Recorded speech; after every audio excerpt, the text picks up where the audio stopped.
falyafu walyasfahu. Allah asema wasamehe na wafute makosa ya wenzao kwenye vifua vyao. Ala tuhibbun an yaghfira Allahu, kwani nyinyi hamtaki kupata msamaha wa Allah? Msamehe mwenzako, futa, sahau, usilieke kosa la mwingine. Vijana wawili walitumwa na baba yao kwenda kwenye kijiji fulani kuchukua mzigo. Walipokuwa njiani, mmoja mkubwa mwingine chini, mdogo wake. Kama watoto, mazungumzo yalipochacha, huyu mdogo akamkasirisha yule mkubwa, kata ubao, piga kofi la nguvu, akalia yule.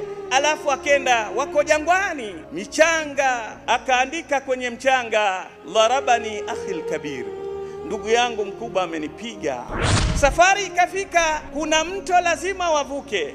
Yule ndugu mdogo hawezi kuvuka, yule mkubwa akamvukisha. Walipofika upande wa pili, yule alikwenda kuandika kwenye jabali, anqadhani akhil kabir, ndugu yangu mkubwa ameninusuru akaniokoa na kifo cha mali.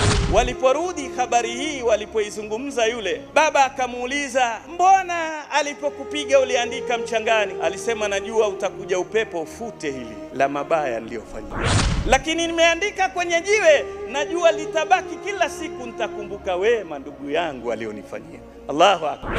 Hii ikiwa ni akili ya mtoto mdogo, wewe mtu mzima baba unasema yule, mimi yeye. Una akili gani wewe? Samehe wenzako ili Allah akusamehe.